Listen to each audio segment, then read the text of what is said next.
by the end of this meeting, a united stand and common ground.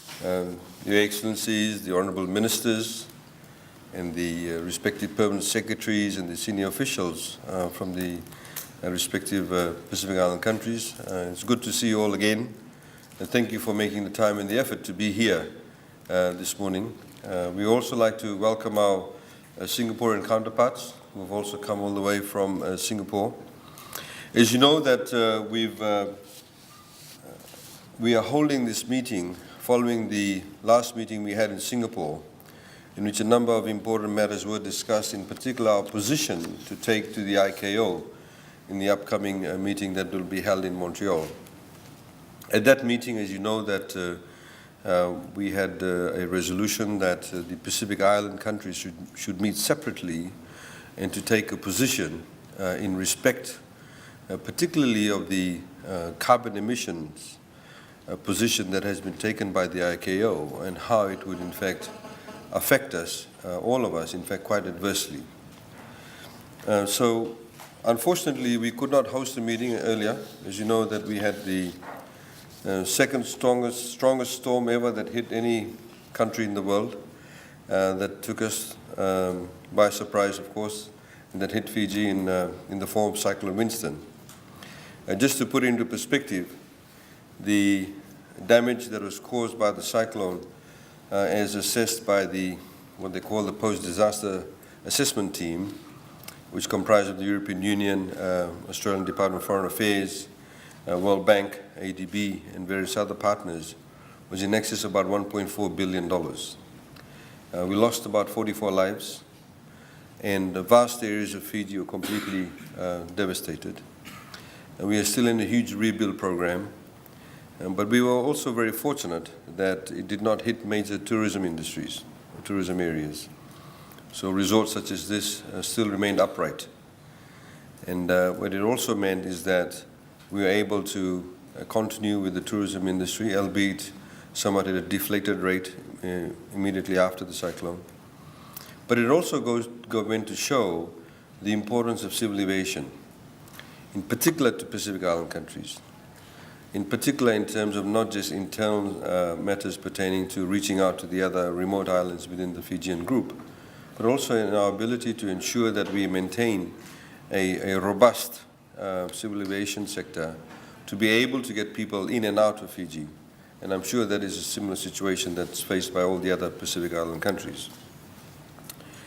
It is also, as you know, as part of the discussions we will have today, and we have a fairly detailed presentation by our Singaporean friends, that we need to critically review the indicators used for the global market-based measures to determine the reduction in aviation carbon emissions.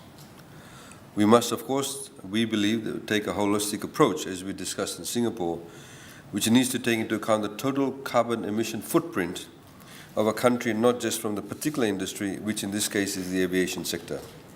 So to put it into perspective, the Pacific Island countries have got one of the lowest carbon emission footprint in the world, negligible almost. In Fiji's case, it's 0.004% of the total carbon emission footprint. But if you take the indicators, what is currently being proposed, we have a much larger carbon footprint than Australia, which, as you know, in the overall carbon emission footprint in the world, Australia is one of the highest. And I'm sure there's a similar type of situation that many of the other Pacific Island countries would find themselves being escalated up the ladder when really the overall carbon footprint is negligible. And this is the issue that we have. And this is the issue that we need to actually raise with a very loud voice at the gathering of ICAO. And we'd like to also thank, of course, Singapore that has been very much assisting us in the various technical aspects of it. So essentially what I was saying, while the emissions from the aviation sector in our states may have a higher proportion of carbon emissions or revenue ton kilometer, overall the total carbon emissions from Pacific Island countries are negligible. Although we are the least emitters of carbon, we are at the forefront of the adverse climate conditions. Many of the Pacific Island countries, of course, at the moment have to spend vast amounts of money in terms of climate adaptation, whether it's building vast lengths of seawalls, whether it's in terms of infrastructure adaptation. And at the same time, I mean, the reality is that our economic base, our ability to access finance, both internally and externally, is limited. So taking all of that into consideration, and if you were to then lump onto us this very onerous position of the carbon footprint from the aviation sector, it would be doubly, punishing us for a number of issues that we don't actually have any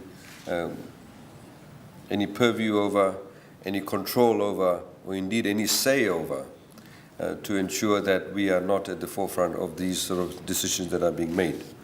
So, ladies and gentlemen, I would like to once again just highlight the very importance of this meeting and how it is critical that by the end of today we take a position, release a statement in respect of what our position needs to be. And I think it must send out a very strong message in a very Pacific Island way that we are used to now doing in respect of many other forums.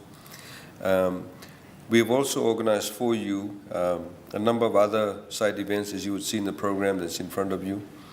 We thought it was also a good opportunity for you to visit a couple of the sites. As you know, that some of your countries at the moment, we have the traffic control office here in Nadi that manages a lot of your flight path sectors.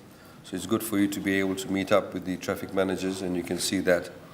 We've also arranged a site visit to the Civil Aviation Authority of Fiji. There's probably a number of ways that we can probably collaborate in respect of safety measures and safety standards, and how we can also help you and collaborate with you. We have also a presentation by the CEO of Fiji Airways, who's actually sitting in the back of the room there, and he will also talk to you about what Fiji Airways is doing. As you know, that in the Pacific we need to rely upon each other for connectivity, and we need to also be able to connect with each other. And the fastest and the quickest way, of course, to do that is, apart from telecommunications, is also the aviation sector. Just for information, for example, Samoa at the moment is in the process of laying a submarine cable from Samoa to connect to the Southern Cross cable, which lands in Fiji. And we are actually partnering up with them and building a pipe out of that submarine cable that they're laying to connect us to the other second largest island in Fiji, which does not or has very low levels of connectivity. So these are the kind of collaborations that we can have, and I'm hoping that we'll be able to further that, and in probably in a more informal sense have a lot of other discussions. A few months ago, we were in Germany for the ADB meeting for finance ministers. And at that meeting, we met up with the Tongan and the Samoan and the Vanuatu ministers for finance and the Cook Islands minister for finance. And I had mentioned to them that we'll be having this meeting. So they said, why don't you have a back-to-back meeting? And perhaps, we can discuss a number of other issues. Of course, finance is an impact on aviation, and one would say vice versa. So we're also hosting the finance ministers tomorrow. I understand some of them may have arrived, will be arriving today. And that will be far less formal. And we hope to have similar discussions, how we can help each other with perhaps taxation. There's a number of issues pertaining to tax evasion, which we thought that we can also discuss. So please feel free to exchange views and give us your ideas. And we can then obviously take this matter further. We hope to have we're hoping that from your respective countries we have good representation in Montreal for us to be able to take a very strong position. But I think if we were able to come to a united position by the end of this afternoon and send out that message, then at least the Mecca nations back at ICAO would know where exactly we stand and what we would like to do, and perhaps there can be some flexibility in how they want to go forward with this. So welcome again once to Fiji. And thank you for being here. Please let us know if there's any hiccups in your hospitality, if there's any other issues, please let us know. We've got a team of people here to look after you. And excuse us if there's been any fallibilities that have been shown so far. But we're here to ensure that you have an enjoyable stay in Fiji and have your input as much as possible. So once again, welcome to Fiji, and we look forward to the discussions today. Vinaka, thank you.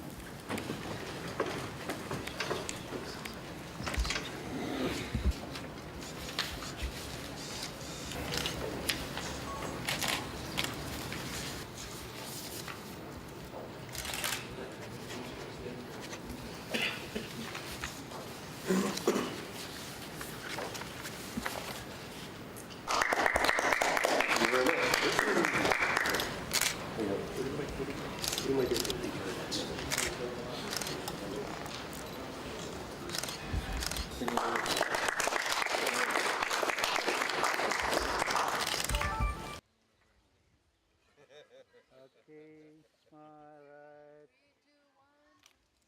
That's right, that's right.